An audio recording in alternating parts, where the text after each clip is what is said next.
বাড়িতে দিদা এসেছে আর দিদা থাকলেই আমাদের আবদার একটাই, সেটা হলো পিঠে খাবো।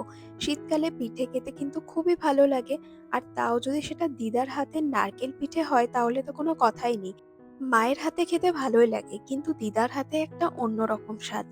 দিদা ঠিক যেভাবে বলে দিচ্ছিল মা ঠিক সেভাবেই করছিল। মা কিন্তু দিদা না থাকলে মায়ের মতনই করে। কিন্তু যেহেতু দিদাকে বলা হয়েছিল সেই জন্য মা পুরো ব্যাপারটা ঠিকঠাকভাবে করে দিচ্ছিল। আর এই যে গরম জলে চালের গুঁড়ি দেওয়ার ব্যাপারটা আমিও একটু দেখে শিখে নিচ্ছিলাম, যদি কোনোদিনও পারি চেষ্টা করে দেখব পারি কিনা। তবে মনে হয় না পারবো বলে। দিদার হাতের মতন তো কোনোদিনও সেই স্বাদ হবে না। আর মাও বানায় মায়ের মতন। আর এই ব্যাপারটা আমার দেখতে এতটাই ভালো লাগছিল যে দেখো, গরম জলে চালের গুঁড়িটা দিয়ে ভালো করে একটা ডো মতো করে নিতে হবে। আর এখানে দিদা বসে পড়েছে, দিদার হাতে সেই স্পেশাল নারকেল পিঠে।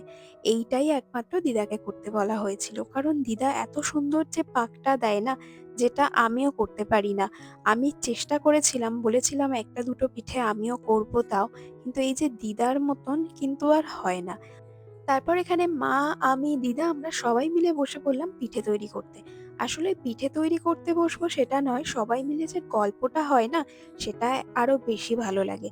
মামার বাড়িতে দেখেছি মা, মামা, মামি সবাই মিলে রান্নাঘরে বসে গল্প করতে করতে পিঠে বানায়।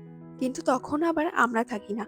আমি, আমার ভাইরা আমরা একটা আলাদা গ্রুপ আর বড়রা একটা আলাদা গ্রুপ। তাই জন্য তাদের সঙ্গে আমরা রান্নাঘরে থাকি না। আমাদের কাজ হলো গরম গরম পিঠে বানিয়ে দেবে আর আমরা খেতে থাকবো। নারকেল পিঠে বানানো খুব একটা যে কঠিন কাজ তা কিন্তু নয়। আসল জিনিস হলো এই যে নারকেল পিঠের চালের গুঁড়িটা কিভাবে কতটা শক্ত করতে হবে বা কতটা নরম, এইটাই বোঝার, যেটা কিন্তু দিদা আর মা ভালো পারে। এখানে তো আমি এই ভিডিওটা করতে গিয়ে করে ফেলেছিলাম স্লো মোশনে। ভিডিওটা যখন স্ট্যান্ডে বসিয়ে দিয়েছিলাম কিভাবে যে স্লো মোশন করে দিয়েছিলাম নিজেও বুঝতে পারিনি। ভিডিওটা এডিট করতে এসে এখন দেখছি। আগে যখন দাদুর সঙ্গে মামার বাড়িতে যেতাম তখন বড় বড় যে হাঁড়িগুলো হয়, সেই হাঁড়িতে এক হাঁড়ি করে এরকম নারকেল পিঠে বানিয়ে রাখতো দিদা। আর আমি তো ঘুরতে ফিরতে মানে যখন ইচ্ছা তখনই খেতাম। প্রায় পুরো দিন ধরে মানে পিঠে করার আনলিমিটেড পিঠে হতো বলতে পারো।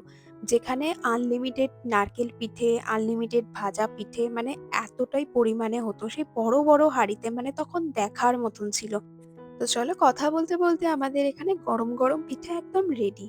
আর আমি গরম পিঠে খেতে আমার এত ভালো লাগে, পিঠে ঠান্ডা হয়ে গেলে আমার জানি না খুব একটা খেতে ভালো লাগে না। কিন্তু গরম গরম পাটিসাপটা, গরম গরম নারকেল পিঠে খেতে আমার খুবই ভালো লাগে। আর আমি এখানে প্রথমেই মানে এই পিঠেটা একবার নামিয়েছিল, একসাথে অনেকগুলো করেছিল তো, অনেকটা একসাথে দিলে সেটা না ভেঙে যাওয়ার ব্যাপার থাকে। তাই অল্প অল্প করে করা হচ্ছিল। তোমরা কারা শীতকালে পিঠে খেতে পছন্দ করো অবশ্যই কিন্তু আমাকে কমেন্ট করে জানিও। তো এখনের মতো টাটা।